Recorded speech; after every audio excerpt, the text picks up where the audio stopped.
नाज़रीन अस्सलाम वालेकुम। ज़ेड न्यूज़ के ख़बरनामे में आपका इस्तक़बाल है। मैं सलमान ख़ान। आगे बढ़ने से पहले सुर्ख़ियों पर नज़र डालते हैं।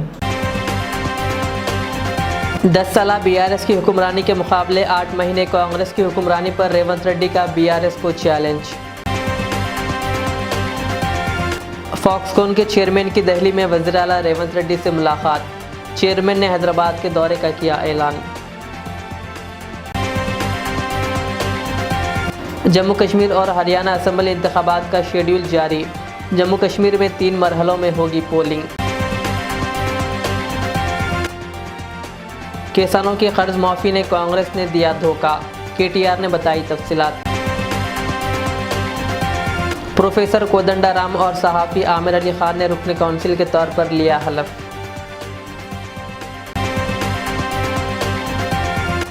शादी के अखराजात के खौफ से बाप ने बेटी को मार डाला।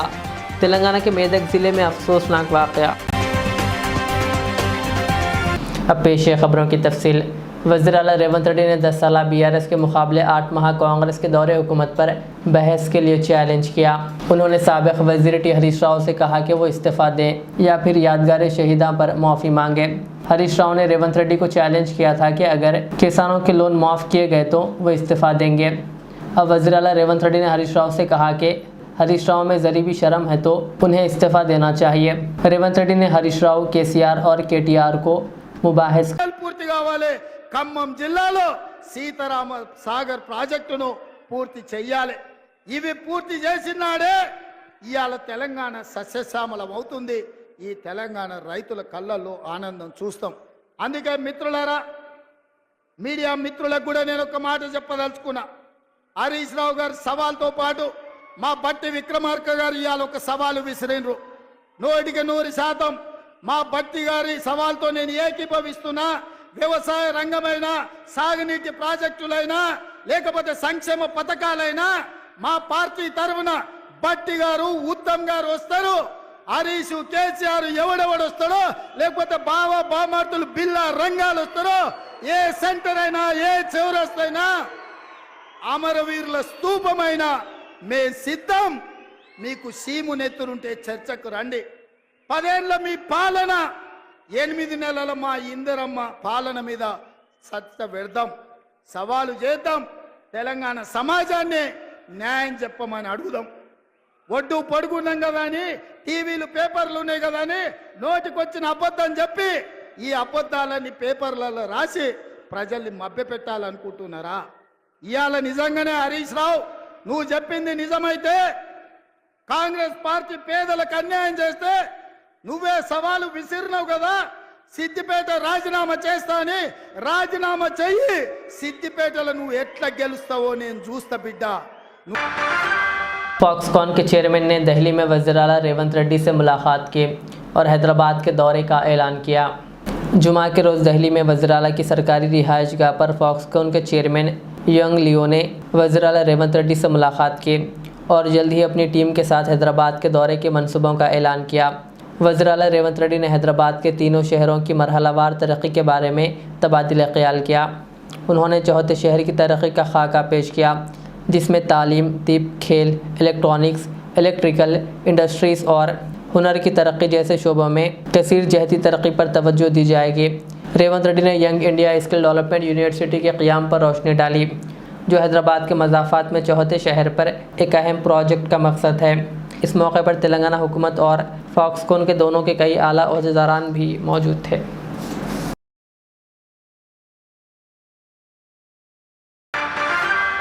तेलंगाना कानून साज कौंसिल के उम्मीदवारों की हैसियत से प्रोफेसर कोदंडाराम और सहाफ़ी आमिर अली खान ने जुमा के रोज़ हलफ लिया। कानून साज कौंसिल के चेयरमैन G. सुकंदर रेड्डी ने इन दोनों को हलफ दिलाया। इस मौके पर रियासती वज़रा पूनम प्रभाकर, P. श्रीनिवास रेड्डी और दीगर भी मौजूद थे। गवर्नर कोटे के तहत इन दोनों को कांग्रेस हुकूमत चंद माह कबल ही नामजद किया था। ताहम अदालती कशमकश के बायस इस मामले में ताख़िर हुई। 2 दिन कबल सुप्रीम कोर्ट की जानिब से इस मामले की मदाखलत के बाद इन दोनों के हलफ लेने की राह हमवार हो गई, जिसके बाद प्रोफेसर कोदंडाराम और सहाफ़ी आमिर अली खान ने हलफ लिया। प्रोफेसर कोदंडाराम तेलंगाना जना समिति के सदर हैं और उन्होंने अलहदा रियासत तेलंगाना की जदोजहद में तमाम सियासी जमातों और तंजीमों के अलावा मुलाजमीन को मुत्तहिद करते हुए जॉइंट एक्शन कमेटी तश्कील दी थी, जबकि सहाफ़ी आमिर अली ख़ान रोज़नामा सियासत के न्यूज़ एडिटर है। मैं आमिर अली ख़ान, जिसे कानून साज असेंबली का रुकन नामजद किया गया है, अल्लाह के नाम से हलफ लेता हूँ कि मैं कानून की रौ से राइज दस्तूर हिंद का वफादार और फर्माबरदार रहूँगा, हिंदुस्तान के इक़्तिदार आला और इसकी सालमियत को बरकरार रखूँगा और इस फ़र्ज़ मनसबी को जो मुझे तफ़वीज़ किया जाने वाला है पूरी दयानतदारी से अंजाम दूँगा।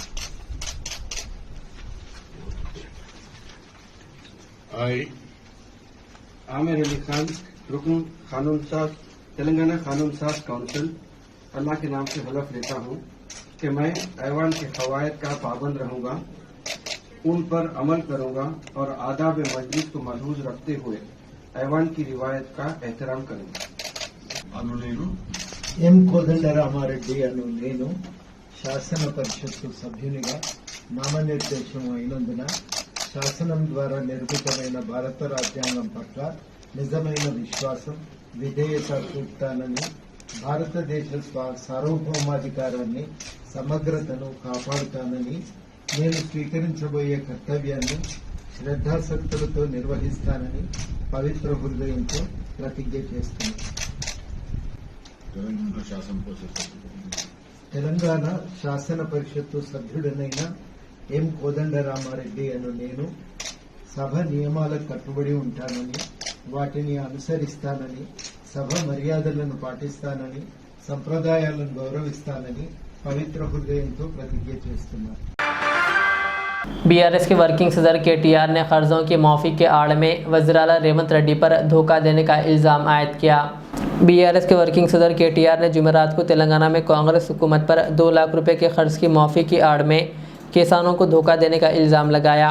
कर्ज माफ़ी के तीसरे और आखिरी मरहले का आगाज़ करते हुए वज़ीर-ए-आला रेवंत रेड्डी के ऐलान पर रद्दअमल ज़ाहिर करते हुए केटीआर ने कहा कि इससे एक बार फिर साबित हो गया है कि कांग्रेस धोखा दे रही है। केटीआर ने मुतालबा किया कि कांग्रेस हुकूमत रियासत के किसानों को बताए कि उन्होंने सिर्फ 17,900 करोड़ रुपए के साथ 2 लाख रुपए के कर्ज की माफ़ी का इंतज़ाम कैसे किया। कहा जबकि बीआरएस हुकूमत ने 1 लाख रुपए की कर्ज की माफ़ी के लिए 17,000 करोड़ रुपए खर्च किए। మేము మొదటి టర్ములో ₹1,00,000 వరకే రుణమాఫీ చేస్తే 35 లక్షల మంది రైతులకు 17,000 కోట్ల రుణమాఫీ కేవలం ₹1,00,000కి. మరి ఇలా 2 లక్షల రుణమాఫీకి నీ లెక్క ప్రకారం ఎట్లా సేమ్ అమౌంట్ అవుతుంది?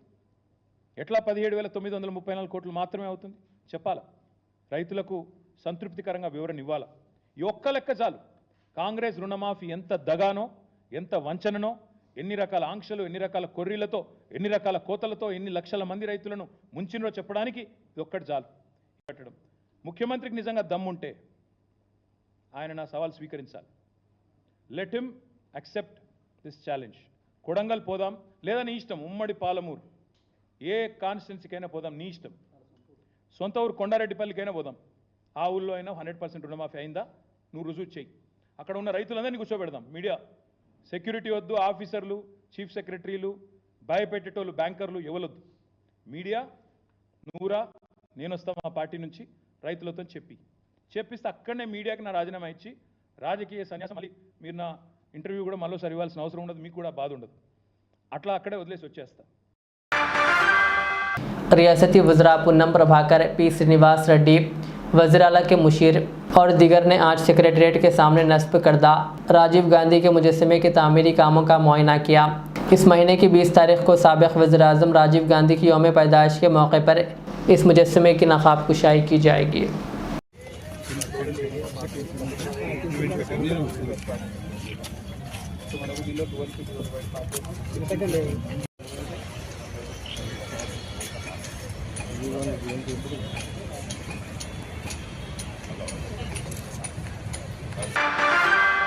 रियासत तेलंगाना में अगले 3 दिनों तक मूसलाधार बारिश की पेशकियासी की गई है।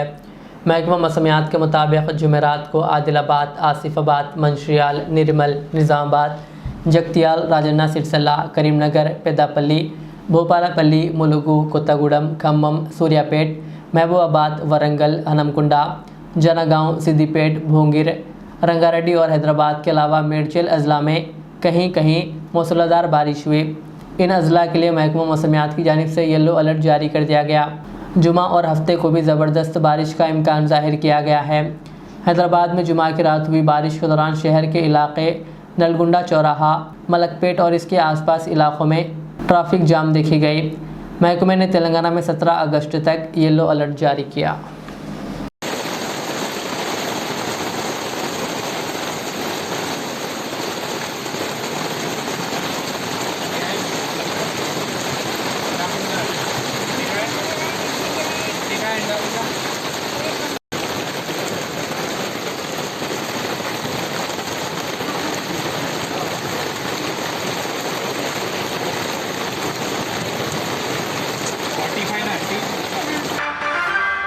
इलेक्शन कमीशन ऑफ इंडिया ने जम्मू कश्मीर और हरियाणा में असम्बली इंतखाबात की तारीखों का ऐलान कर दिया है।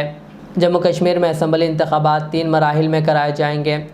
पहले मरहले की वोटिंग 18 सितंबर, दूसरे मरहले की वोटिंग 25 सितंबर को, जबकि तीसरे और आखिरी मरहले की वोटिंग 1 अक्टूबर को होगी। हरियाणा की बात करें तो वहाँ कश्मीर के आखिरी मरहले वाले यानी 1 अक्टूबर को वोटिंग होगी, जबकि दोनों रियासतों के असम्बली इंतखाबात की वोटों की गिनती एक ही दिन 4 अक्टूबर को की जाएगी और इसी दिन नताइज का ऐलान किया जाएगा। Chief election commissioner Rajeev Kumar का कहना है कि हरियाणा में 2 करोड़ से ज़्यादा वोटर हैं। 90 में से 73 सीटें जनरल है, जबकि रियासत में 20,000 से ज़ायद पोलिंग स्टेशन कायम किए जाएंगे।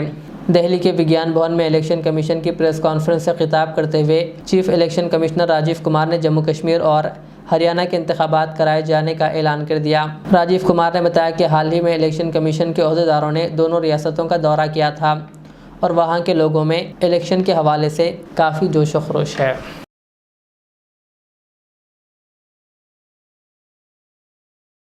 Elections in J&K will be held in 3 phases.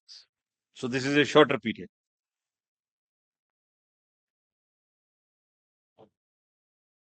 This is a much shorter period, much shorter than even the parliamentary elections, which were 5.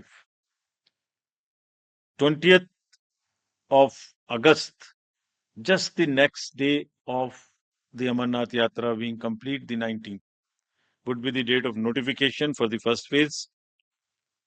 Nominations till 27th, scrutiny on the next day 28th, and date of poll will be 18th of September, and it's a Wednesday. We are also keeping that in mind, not keeping Fridays and Mondays to give a longer holiday spell.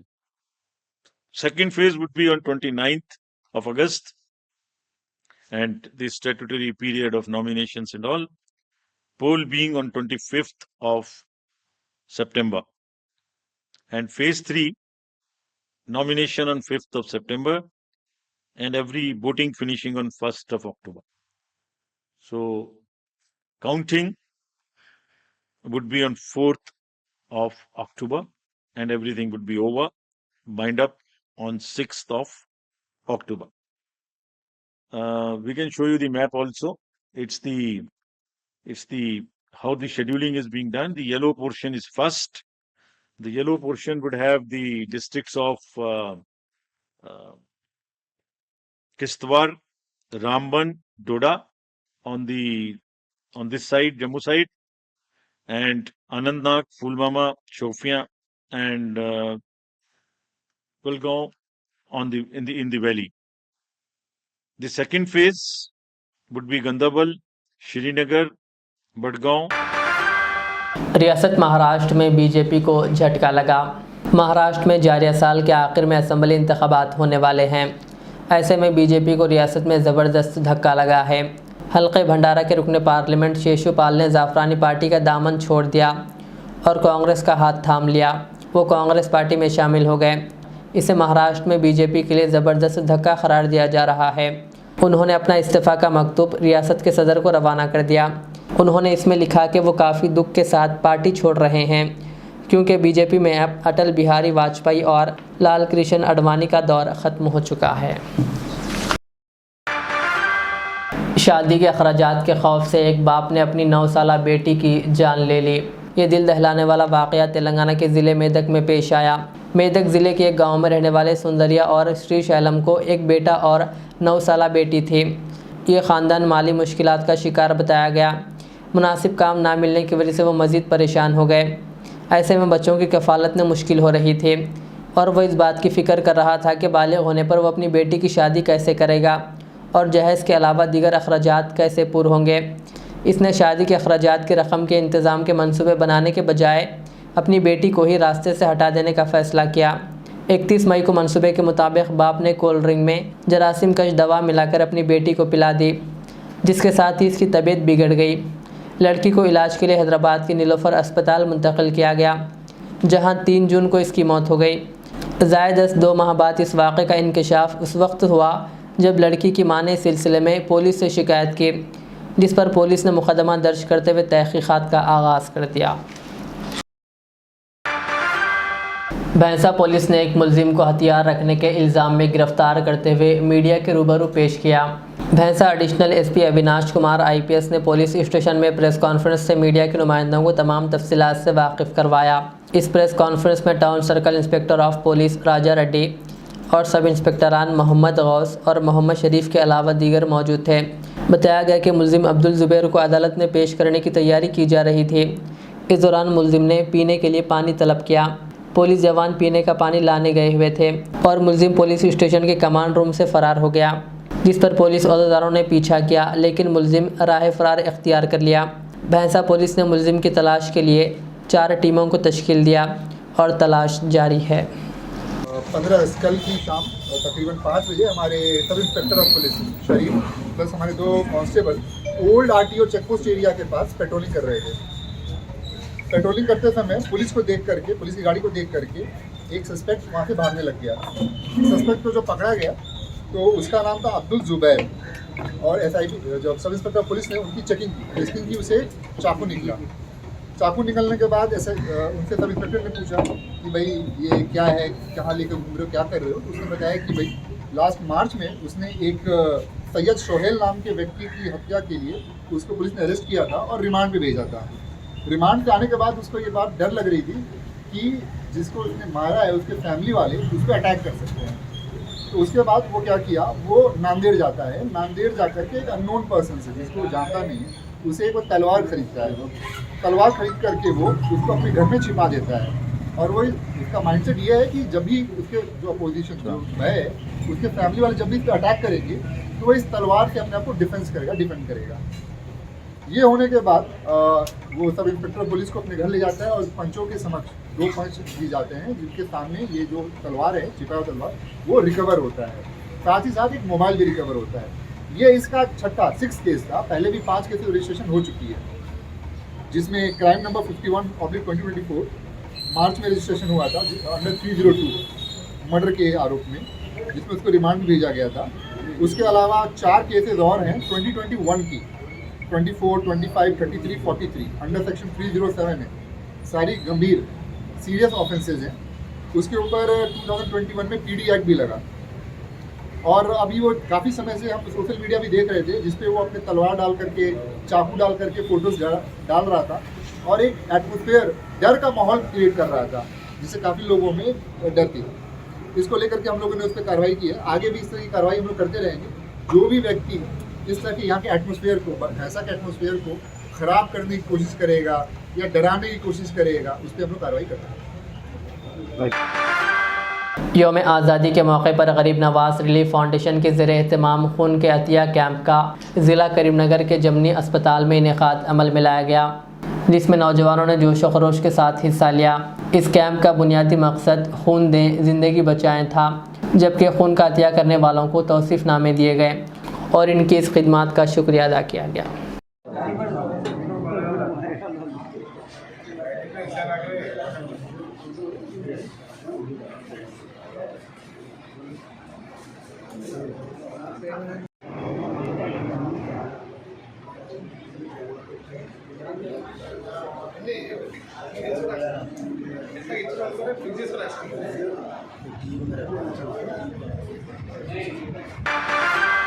आखिर में सुर्खियां और एक बार।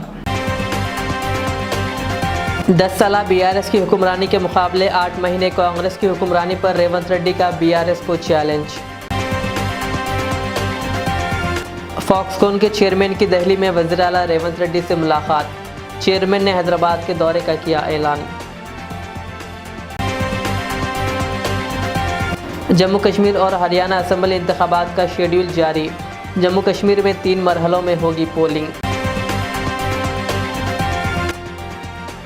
किसानों की कर्ज माफी ने कांग्रेस ने दिया धोखा, केटीआर ने बताई तफसीलात। प्रोफेसर कोदंडाराम और सहाफ़ी आमिर अली खान ने रुकन काउंसिल के तौर पर लिया हलफ।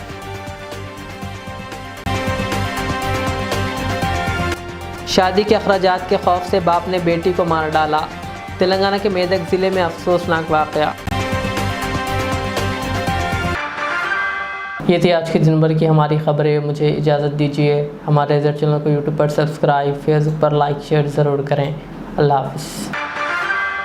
रियाज इस्लामिक स्कूल, तालीमी मैदान में एक नया इनकलाब। इस्लामिक और मॉडर्न एजुकेशन की अजीम दरसगाह। 23 साल तजुर्बे के बाद तलबा और तालिबात के लिए रियाज इस्लामिक स्कूल पेश करता है हिफ्ज़ कुरान, नाज़िरा कुरान क़ायदे के अलावा नर्सरी ता 10वीं जमात तक की तालीम का बेहतरीन नज़्म। बच्चों के लिए हॉस्टल की सहूलत, मुस्तहिक़ तलबा के लिए खुसूसी रियायत, तलबा और तालिबात के लिए अलहदा क्लासेस के माकूल नज़्म, खुसूसी computer classes, hardware and software training, बच्चों में तहरीर और तकरीरी सलाहियतों को उजागर करने के लिए हफ्तावारी प्रोग्राम, काबिल और मुशफ़िक़ असातिज़ा इकराम की निगरानी में बेहतरीन तालीम नज़्म। सुबह 8 बजे तक शाम 4:30 बजे दाखिले जारी हैं। उजलत कीजिए। Riyaz Islamic school, opposite lane, new SR petrol pump, Vattepally, Hyderabad.